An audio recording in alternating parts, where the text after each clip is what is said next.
क्या आप जानते हैं इस वक्त दुनिया का महंगा और सस्ता तरीन फोन कौन सा है? दौरे हाजिर में अगर ये कहा जाए कि मोबाइल फोन लोगों के लिए उतने ही जरूरी बन गए हैं जैसे कि दूसरी जरूरियातें जिंदगी, तो कुछ गलत ना होगा। यही वजह है कि मुख्तलिफ कंपनियां नए फीचर्स और डिजाइन पर मबनी फोन्स मुतारिफ कराती रहती हैं, जो मुख्तलिफ कीमतों के साथ मार्केट में दस्तयाब होते हैं। ये फोन महंगे से महंगे तरीन भी हैं और सस्ते से सस्ते तरीन भी।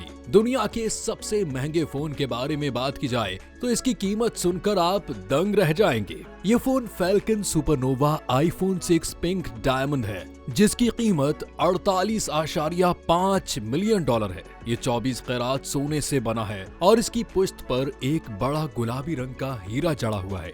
ये फोन एशिया के अमीर तरीन शख्स मुकेश अंबानी की अहलिया नीता अंबानी के पास है।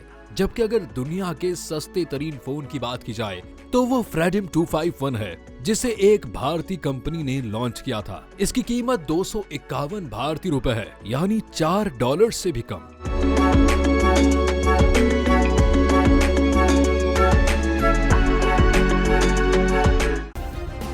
सब्सक्राइब करें और बेल दबाएं ताकि कोई खबर रह न जाए।